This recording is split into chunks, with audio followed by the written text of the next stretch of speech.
I'm 61 years old, and I have been married to the same man for nearly 4 decades. For most of my life, I thought I had it all figured out. Love, loyalty, living. I am not the type to seek drama or pursue excitement. I like simplicity, safe habits. But life will sometimes sneak up behind you, put a hand on your shoulder and whisper, "Not yet. I never thought it would happen to me." And I really hope you don't make the same mistake I did. It all started on a grey Tuesday afternoon. I had just finished setting up my husband's company's farewell party. His name is Daniel, asked me to come over because they were short-handed. I always wanted to help. The atmosphere in the office that day was something strange, a mix of joy and gentle sadness. Balloons floating in the air, fruit platters, glasses of sparkling wine, small talk that sounded like a rehearsal. I didn't know many people, but I smiled politely. Because that's what people do. Daniel was talking to the soon-to-be retired person at the party, so I didn't want to interrupt. I quietly retreated, intending to go to the car and wait. That's when I heard a voice behind me. "Need a ride, Miss Everson?" I turned around. It was Leo, a young colleague of my husband's. I remembered him from a few Christmas parties. Tall with dark hair, a little uncombed but distinctive. Probably in his early 30s. Always polite with a sense of humor, but never over the top. The kind of guy you unconsciously stare at for more than a second. "Oh, no problem," I said. "I'll just go sit in the car for a while. I can wait." Leo raised his eyebrows, looking up at the sky. "It's going to rain. I'm parked nearby. I don't mind." I hesitated, I really did. But my legs were tired, and the sky was the grey purple of an old bruise. I nodded slightly. His car smelled of mint and leather, clean but cozy. Leo turned the music down as soon as I got in. We fell into a silence between two people who weren't close enough to know what to say. "You helped a lot in there," Leo said after a few minutes. Everyone was grateful.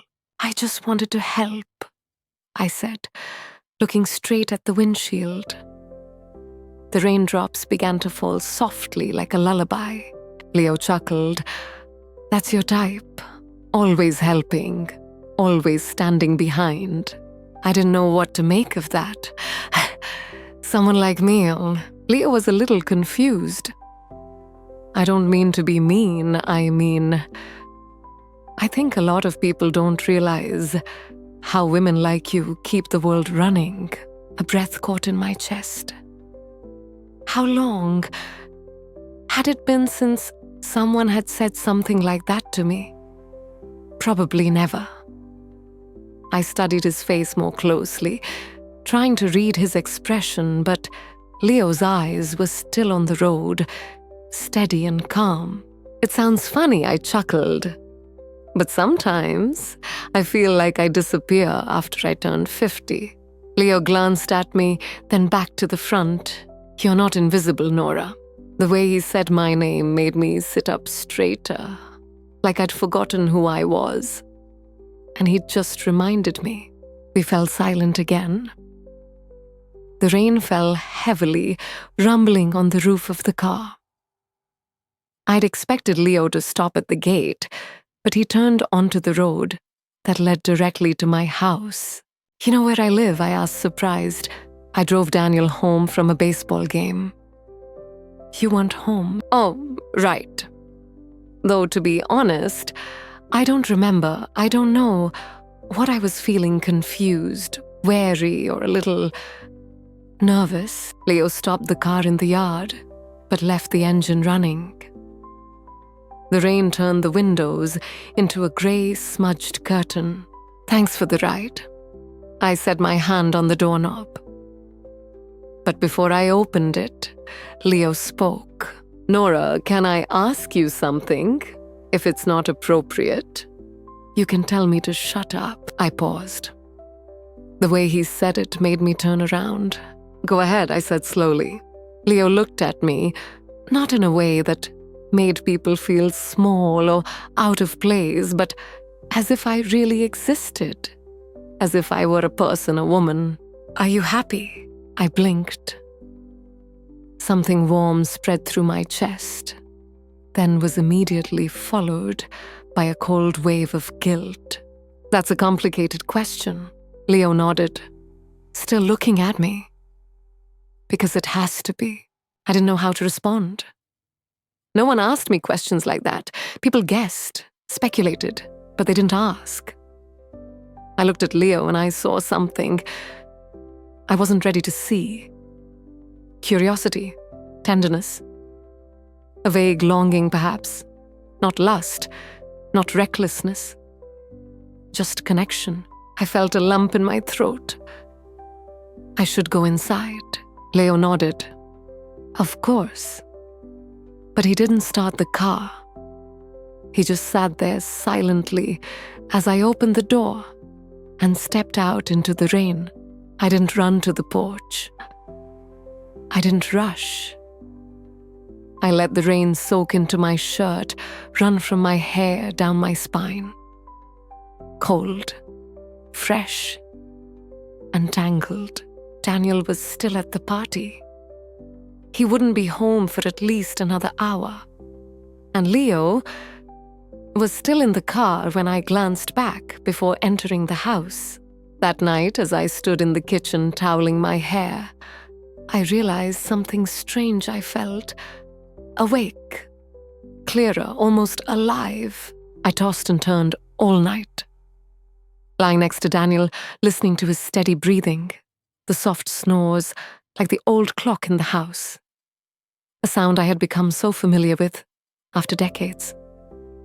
But that night, it sounded different, distant, unfamiliar. Like a reminder that we had drifted apart unintentionally, but still apart. Leo's question kept ringing in my head. Are you happy? No one had asked me that in a long time. Probably since I was in my 20s. Back then, the answer was easy. Life was full of movement, hope, laughter, over a plate of burnt lasagna, the stress of paying off a house. But somewhere along the way, we fell silent, under the same roof, over the same meal, but silent. The next morning, I returned to my familiar routine. Coffee, laundry, watering the plants outside the kitchen window. Daniel kissed me on the cheek before leaving for work, mumbling something about traffic and meetings. I smiled. That smile I'd practiced all my life. Then the door closed. I was still standing there, dish towel in hand. A soft ping sounded from my phone. It was a message from Leo. Hi! I hope I didn't overstep my bounds yesterday. I stared at the text for a long time. My fingers hovered over the keyboard. No, you didn't do anything wrong. It's just... I was surprised. He replied almost immediately. I understand. It wasn't a fair question. But I've been thinking about you since that day. About the look in your eyes, the way you turned away. I don't know why I noticed, but I did. I didn't answer right away. I walked around the living room, picked up a sock from under the couch, adjusted the already neat photo frame.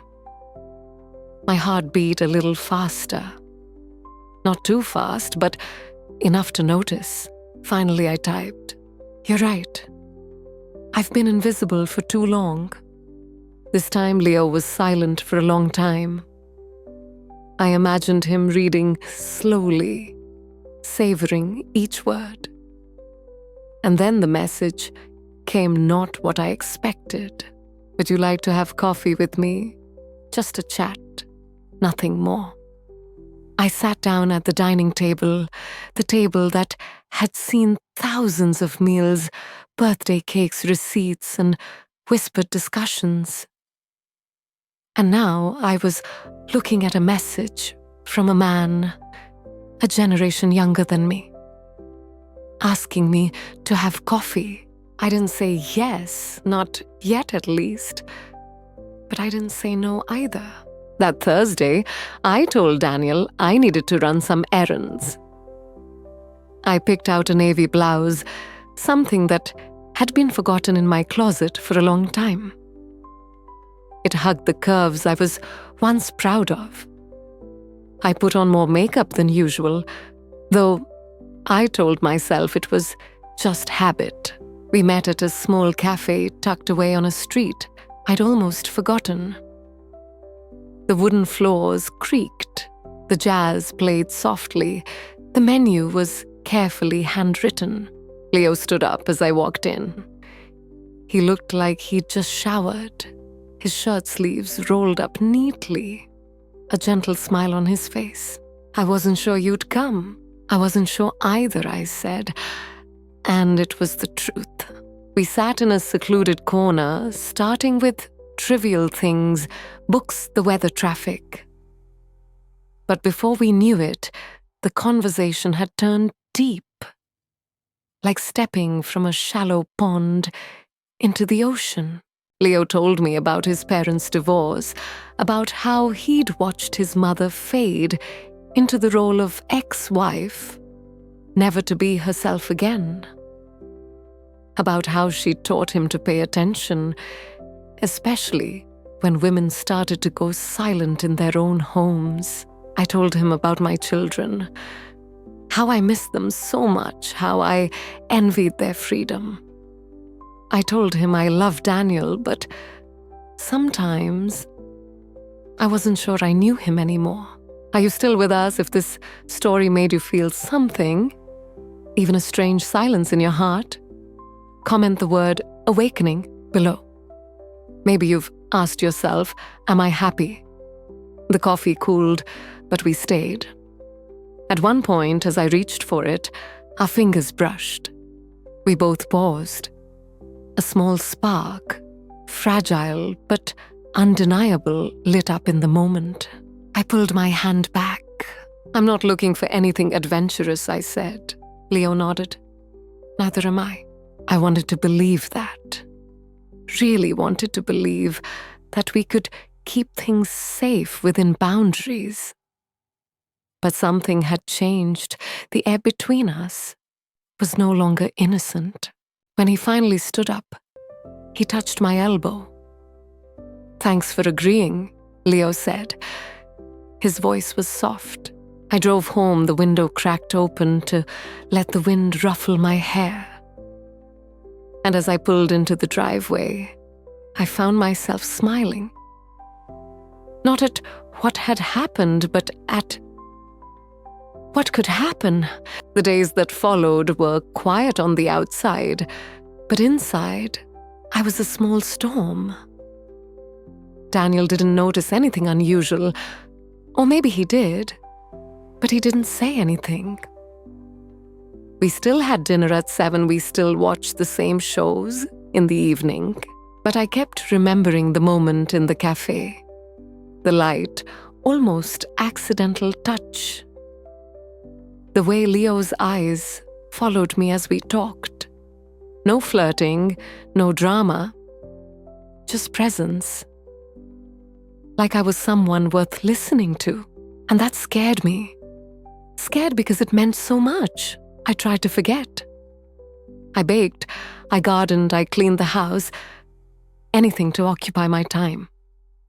But at night, when things quieted down, when I sat alone in the dim light of my study, I found myself replaying our conversations over and over in my head.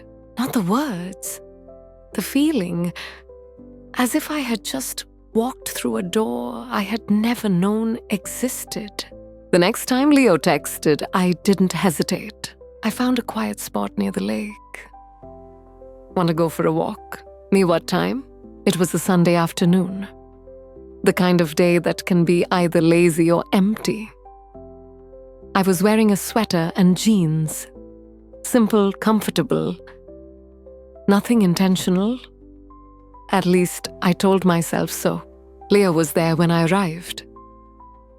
He was leaning against the hood of the car, his hands in his pockets. The wind was blowing. The sky was a pale blue, with a hint of grey, a light that softened everything. We walked in silence. Birds chirped occasionally. Leaves crunched underfoot. The path around the lake curved gently, and I could smell the pine and a hint of sweetness on the wind. "Have you ever wondered," Leo said, "what your life would be like if you had made just one decision differently?" I turned. What decision? Anyone. A missed opportunity. A sentence I never said. I paused. "Why are you asking me that?" Leo turned to face me. "Because I see you thinking about it every time we meet." My throat tightened, not with anger, but with something deeper. A regret, a longing.